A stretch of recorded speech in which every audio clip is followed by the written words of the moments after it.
시청자 여러분, 지난 한 주 동안 수행 열심히 잘 하셨겠죠.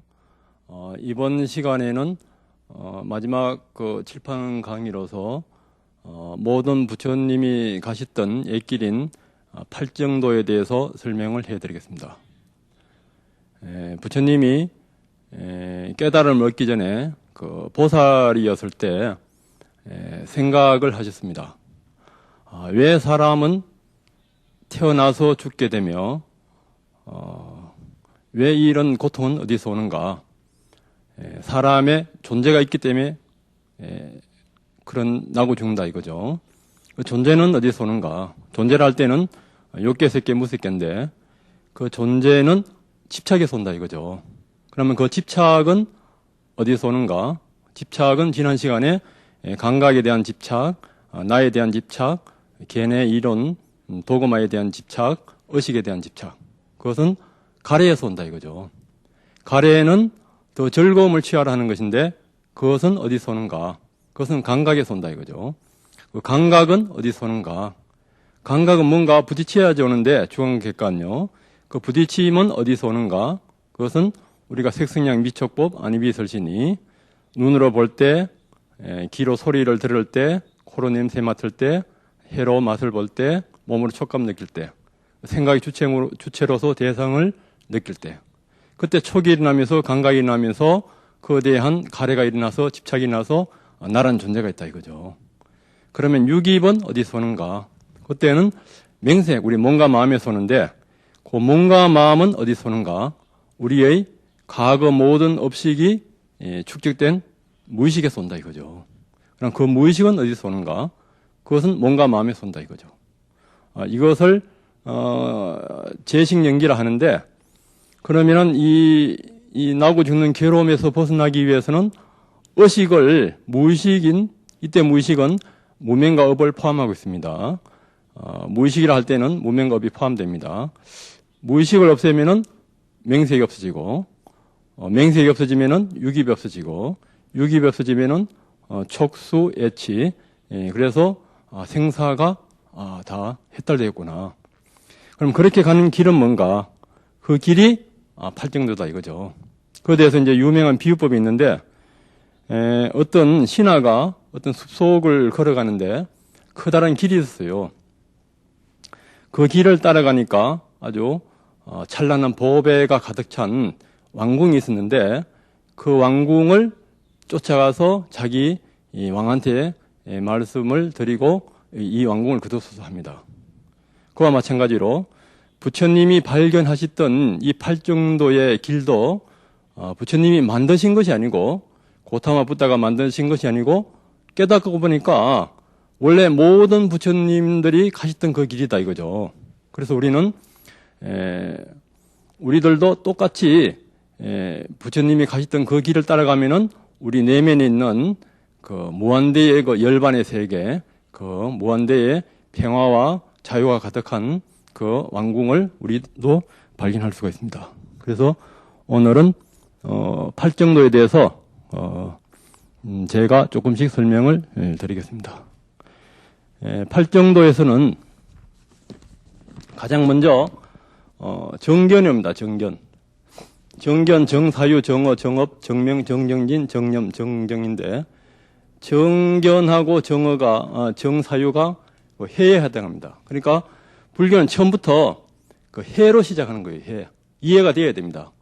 그러니까 부처님은 모든 수행을 가르치시기 전에 팔정도 그러니까 12연기라든지 오온이라든지 고가 일어나는 그 사성제에 대해서 이해를 시키고 수행을 가르치셨습니다. 그래서 처음에 정견에서는 정견을 빨리어는 쌈마디티라 하는데 쌈이란 뜻이 정확하다, 영어로 correction으로 하고 perfection이란 두 가지로 표시합니다. 우선 정확하게 우리가 이해한다 이거죠. 정확하게 본다.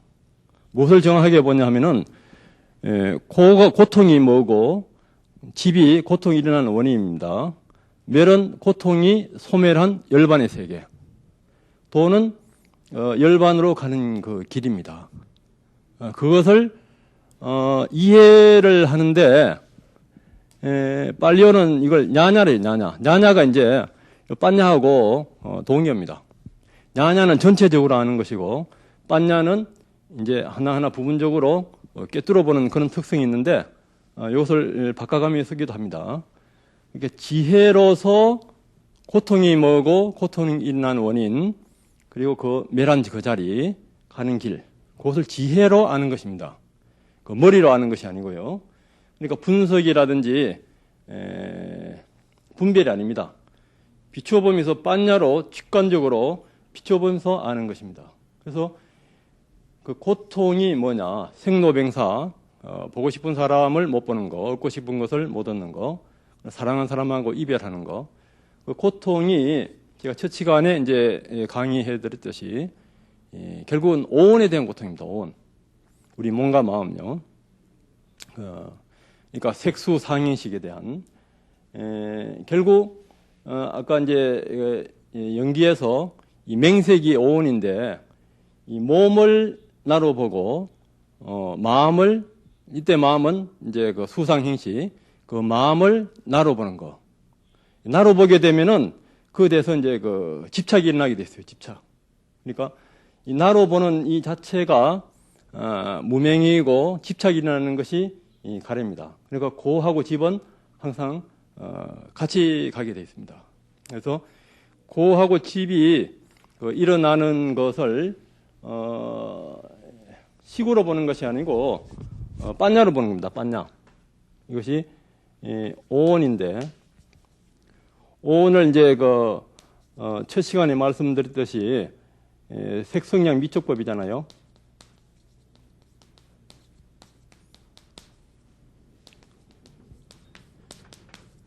오늘 옆으로 나누면 이제 색성량 미촉법으로 이제 나눠집니다. 눈에서는 모양, 소리, 귀에서는 소리, 코에서는 향기, 입에서는 혀에서는 맛이고, 몸에서는 촉감이고, 생각에서는 생각의 대상이 됩니다. 눈, 귀, 코, 혀, 몸, 이 마음의 주체니까 마음인데, 요것이 서로 간에 부딪혀서 감각이 일어나고 감각에 대한 또 그 특성을 인식하고 반응하면서 계속 즐거움을 찾아간다 이거예요. 왜 고통이 일어나느냐? 우리가 눈으로 보고 귀로 듣고 맛보고 생각할 때 거기에 대한 어떤 즐거움이 있어요. 그 즐거움을 확대하기 위해서 가래가 일어납니다. 왜 그럼 가래가 일어나요? 즐거움이 일어나는 색성량 미촉법 이 자체가 실체가 있다고 착각하기 때문에 그것을 더 크게 욕심을 부리고 더 크게 확대하기 위해서 우리는 끊임없이 생존 경쟁에 뛰어들고 있잖아요. 그 자체가 괴로움이다 이거예요. 그 자체가 괴로움이에요. 그럼 그 괴로움을 없애기 위해서 괴로움이 없은 자리가 이제 그 열반인데 그 자리가 또 팔정도입니다. 그 자리 팔정도인데 이것을 이해할 때 냐냐가 지혜입니다. 지혜. 냐냐로 이해하는 거예요. 그 머리로 이해하는 것이 아닙니다. 제가 목사님들한테 강의할 때도 불교에서 중국의 인지혜 선사님은 부처를 만나면 부처를 죽이고 스승을 만나면 스승을 죽이라는 그런 말씀하셨어요. 그러면은 목사님들은 예수를 만나면 예수를 죽이고 하나님을 만나면 하나님을 죽이라 그렇게 농담합니다. 그때 그나마 부처나 하나님이라든지 그것은 이 지혜로 보는 것이 아니고 우리의 업식으로 이 지식이라든지 개념이라든지 관념의 그 의식으로 보는 거예요. 그 의식의 세계는 무식과 의식이 피드백으로 관념으로 부처다, 뭐 스승이다, 뭐 예수다 아니면 하나님을 그렇게 관념으로 보는데 그 관념으로 보는 건 전부 다 고통과 집착의 연속입니다. 그것이 아니고 우리는 지혜로 봐야 돼요. 그럼 지혜로 보는 것은 뭐냐? 지혜로 보는 것은 이제 정념으로 이제 되는 것인데 지혜로 보는 것은 무상고 무아를 보는 겁니다. 제가 두 번째 시간에 깨달음과는 세 가지 문에서 무상으로 보는 거, 고로 보는 거, 무아로 보는 것이 있는데 우리가 눈으로 볼 때라든지 소리라든지 맛이라든지 생각의 대상에서도 그것이 항상 변하고 있어요. 변하는 건 내가 아니에요. 내가 아니면은 집착이 붙지 않아요. 이 반야라는 것은 이때도 이제 나나로 하는데 정념에서는 이제 사념처입니다. 사념처 그때에서는 또 이 반야를 써요. 부처님이 그때 단어 쓸 때는 그때는 반야로서 이제 색성량 미촉법에서 우리가 느끼고 생각하고 반응하는 것을 그것을 반야로서 이해합니다. 이 부분이 이해가 돼야 돼요. 그 부분이 이해가 돼야지 그 다음이 쉽게 이해가 됩니다. 그런데 이것을 완전히 꿰뚫는 것이 어느 정도로 어려우냐 하면은 머리카락을 100개로 쪼개서 한 100m 바깥에 놓고 화살로서 하나하나 다 쏘가지고 맞추는 것보다 이 사성제를 완전히 꿰뚫어 보는 것이 더 어렵다 했어요. 부처님이. 그러니까 우리나라에서는 이 사성제를 우습게 보는데 그렇지 않습니다. 이 사성제가 사실 불교의 핵심이고 깨달음을 가는 그 모든 원리가 여기에 다 들어있습니다. 그래서 우리가 이미 처음 출발점에서 이 빤야로서 시각으로서 빤야로서 색성량 미촉법에 일어나는 모든 우리가 느낌이라든가 감정이라든지 이 현상들을 무상 고무아로 봐가기 시작하는 것이 이 정견의 시작입니다. 그것을 완전히 멸했을 때가 완전히 퍼펙션 했을 때가 그때도 정견이 완성되는 거예요. 정견이 완성되기 위해서 정사유 이미 정사유에서는 정견이 확립되면은 이미 빤야의 흐름과 우리가 알아차리는 아는 마음이 빤야의 흐름과 의식의 흐름이 구분돼요. 의식은 무의식에 기억되면서 피드백으로 왔다 갔다 하는데 빤야는 이 열반의 자리하고 연결되어 있어요. 빤야는. 그러니까 이 팔정도에서 이 도가 개정현대 해가 핵심이에요. 해가 빤야인데 빤야로서 색성량 미촉법에 일어나는 의식이라든지 감정이라든지 이 변화를 보게 되면은 나쁜 생각이 일어날 수가 없어요. 우리 생각이 일어날 때 누구 남을 해치겠다 아니면 뭐 욕심이 난다 미워한다 그런 생각이 일어나기 전에 무의식이 잡혀버려요. 그 의도가. 그래서 정사유는 영어로는 right intention 올바르게 올바른 의도로 이제 해석합니다. 그렇게 되면은 말도 나쁜 말을 할 수가 없어요. 그러니까 말할 때도 이간 붙이는 말이라든지 불쾌한 말이라든지 어떤 행설수설하는 이런 말들 그런 말들이 정견이 잡혀있고 빤야로 봤을 때는 말하기 전에 이미 생각이 올바른 생각으로 되어버리기 때문에 나쁜 말을 할 수가 없어요. 부처님께서 누가 톱으로 내 몸을 자르고 창으로 찌른다 하더라도 그때 나쁜 말로서 그 사람을 공격하면 내 제자가 아니라고 말씀했어요. 왜 그러냐면은 이 몸과 마음이라든지 이 의식의 세계가 이미 무상고 무하기 때문에 내가 아닙니다. 내가 아닌데 이미 나쁜 말로 상대방을 공격했다면은 이 색성량 미촉법에서 일어나는 몸과 마음에서 일어나는 현상적인 것에 나로 집착을 했기 때문에 상대를 공격하는 거예요. 그렇기 때문에 이미 정견이 잡혀 있으면은 정어로 해서 나쁜 말을 할 수가 없습니다. 그러다면은 또 행동도 우리가 살생을 한다든가 도둑질을 한다든가 사음을 한다든가 술을 먹는다든가 그렇게 나쁜 행을 할 수가 없습니다. 이미 정견에서 우리는 그 열반으로 가는 이 길과 이미 의식이 일어나서 고통이 일어나는 그 과정을 이미 지혜로서 우리가 관찰하고 있기 때문에 이미 나쁜 말이라든지 나쁜 행동을 한다는 것은 이미 내 안에도 모든 부처님이 가셨던 애길이 있듯이 내 안에도 이미 열반의 자리가 있다는 것이 어떤 확신이 갑니다. 그러면 상대방에도 그 분 안에 열반이나 부처와 똑같은 자리가 있다는 것을 확신이 가요. 그러면 그 사람을 나쁘게 거짓말 한다든가 그 사람을 해친다든가 뭐 술을 먹여서 뭐 혼탁하게 한다든가 그렇게 도덕질이라든지 그런 걸 할 수가 없습니다. 자동적으로 정업이 될 수밖에 없어요. 그래서 우리가 또 계를 지켜야 하는 이유가 그렇게 하게 되면 질서가 파괴됩니다. 정업은 계를 지키는 것인데 계를 파괴하는 것은 내 자신의 그 이기심이 깔려 있어요. 그러니까 최소한도 우리는 그 계는 지켜야 돼요. 정명은 뭐냐면은 올바른 직업인데 우리가 정견을 갖고 정사유를 하고 정어를 하게 되면은 어떤 직업을 갖더라도 어떤 그 무기 거래라든지 밀수라든지 나쁜 종류의 그 직업은 가질 수가 없습니다. 그리고 우리가 정견을 가지고 팔 정도는 사실 이 8개가 동시에 돌아가고 있어요. 정견을 갖고 우리가 이제 바른 노력으로 이제 주시하면서 일념에 들어서 일을 하게 되면은 일의 능률이 올라요. 우리가 지금 불황을 겪고 있는데 기술 핵심 하나 일어나면 끝나버려요. 예를 들어서 자동차 부품이라든지 자동차를 다른 나라보다 한 3분의 2 정도 가격에 만들면서 그 자동차가 성능이 더 좋다면은 우리나라 불황인 거 다 끝나버려요. 뭐 반도체든지 뭐든지 부처님은 이 직업으로서 보시하라 이렇게 되어 있습니다. 굉장히 합리적입니다.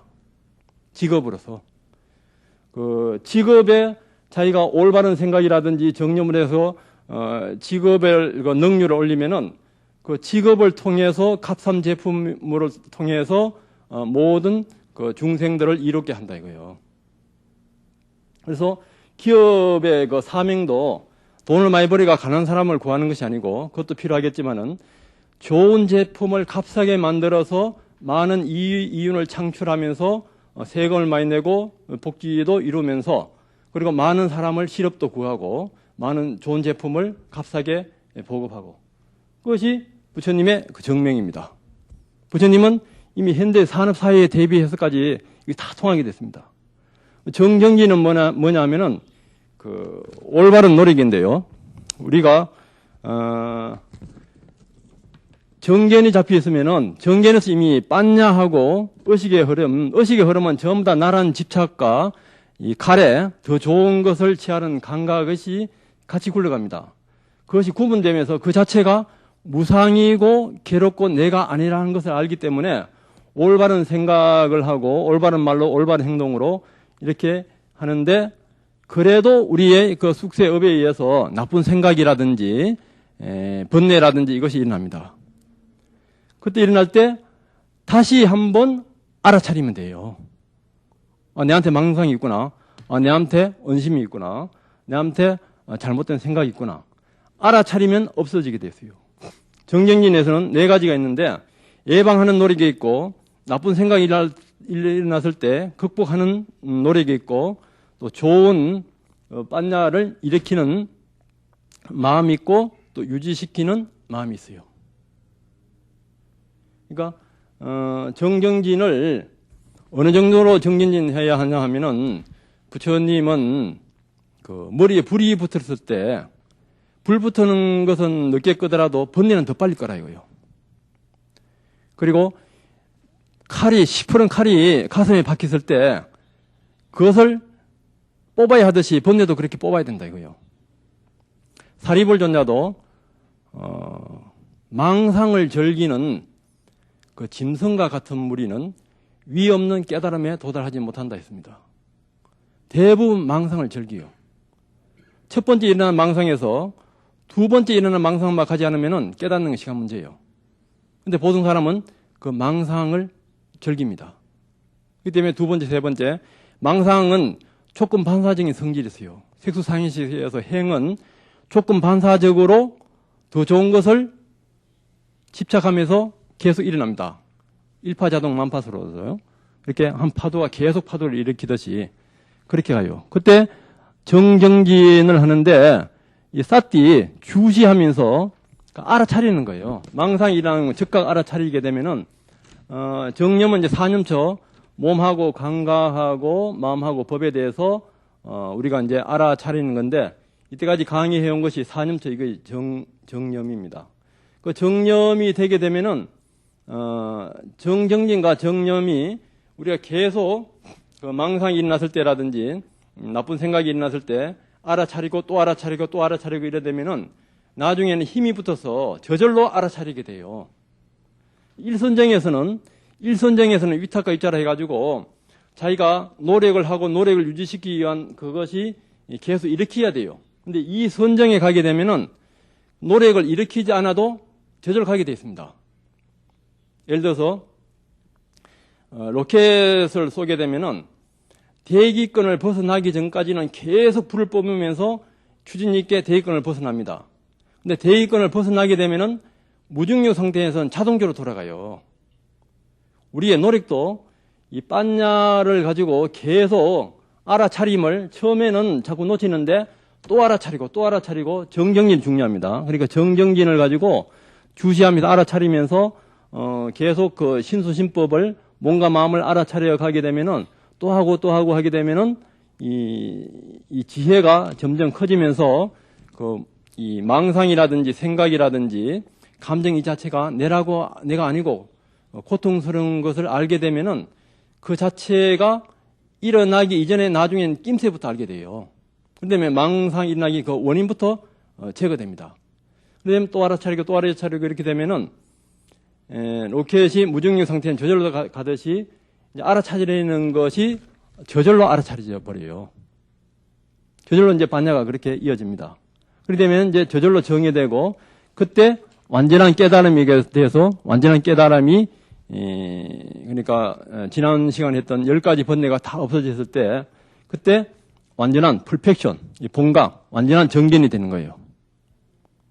그것이 이제 간단하게 말씀드리면은 그 8정도인데 근데 여기서 정념에서 정견도 그렇고 정견에서 이미 고지멸도 8정도 이게 다 들어가 있는데 정념에서는 안팎을 알아차리라 이거요.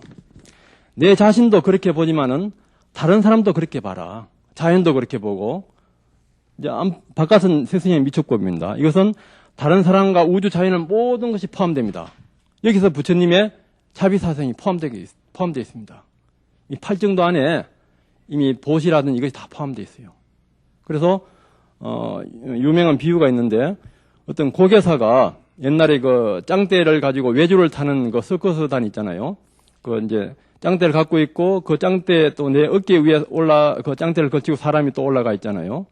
그런 것이 있는데 스승이 너는 나를 보면서 네 짱대에 외줄 타기를 해라. 그렇게 하니까 아닙니다.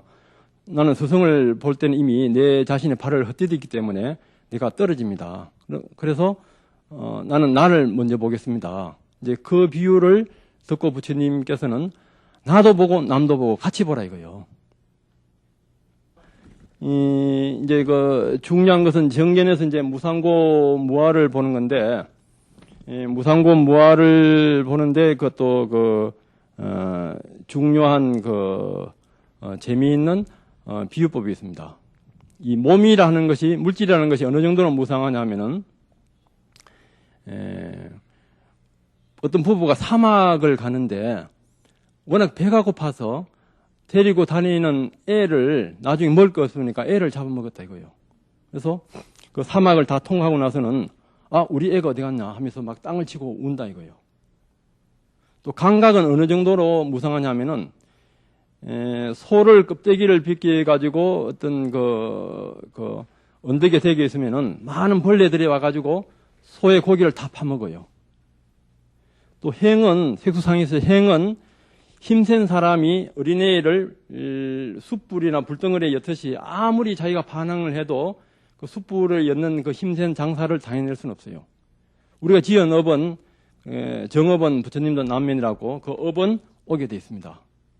그리고 식은 옛날에 어떤 왕이 그 나쁜 죄를 많이 지은 사람을 한 500대 때리라 했어요. 또 이렇게 오전이 지나서 보니까 살아있으면 또 500대 때리라. 나 죽일 때까지 계속 때리는 거예요. 그 정도로 식은 없어지는 거예요. 그러니까 무상고 무아를 우리가 몸이라든지 감각이라든지 어떤 반응이라든지 그 판단 분별하는 식이 그 정도로 변하고 괴롭고 내가 아니다 이거예요. 그렇게 된다면은 우리가 망상이 일어날 때라든지 그 생각이 일날 때라든지 아니면 말을 할 때라든지 이것 자체가 색성량 미축법에서 내가 아닌 것을 나로 착각하는 그 대한 고통에 대한 두려움을 우리가 알아차리면서 팔정도를 하게 되면은 깨닫는 것은 시간 문제고 우리도 언젠가는 모든 부처님이 가셨던 그 길을 갈 수가 있습니다. 그래서 부처님이 그 산사파 숲속에 그 설법이란 유명한 설법이 있는데 부처님이 그 숲속에서 한 줌의 나뭇잎을 잡고서 이 내 손에 있는 이 나뭇잎하고 이 숲속에 있는 나뭇잎하고 어느 것이 많은가? 물론 숲속에 있는 나뭇잎이 많다고 비구들이 그렇게 대답했습니다.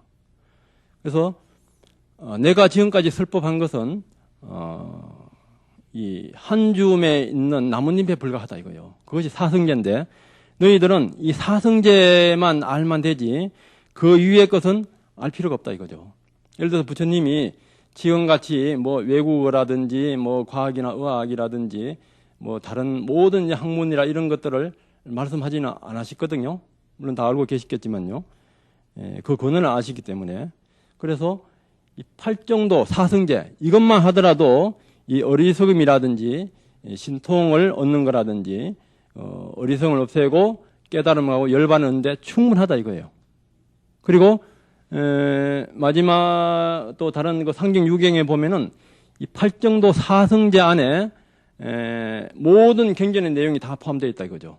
코끼리 발자국 안에 모든 발자국이 다 들어듯이 예를 들어서 고집 멸도 같으면은 고통이 일어나는 그 원인이 멸한 것이 반야신경에서는 반야로 조견하게 되면은 오온 개공도다 이거예요. 오온이 다 없어진 것이 이제 그 오온 개공도 되었을 때 일체 고가 없어지자 하잖아요. 그 오온에 대한 집착이 고통이니까 그것을 반야로 조견하는 것이 도고 오온이 개공도 된 것이 멸입니다. 이걸 건강에서는 재상이 비상이 적견열에 했어요. 재상이 고하고 집이고 적견하는 것이 도고 그 열애가 적견 열애하는 것이 열애가 이 멸의 자리입니다. 그래서 모든 경전이란 이것은 이 팔정도 안에 다 들어오게 되어 있습니다. 그래서 우리는 부처님이 말씀하셨던 팔정도란 이 정견이라든지 반야가 완전한 이것은 이제 반야신경에서 마하반야를 해요. 왜 마하반야 하면은 본래 있던 열반의 자리 거기에서 나오는 이 반야가 연결되어 있습니다.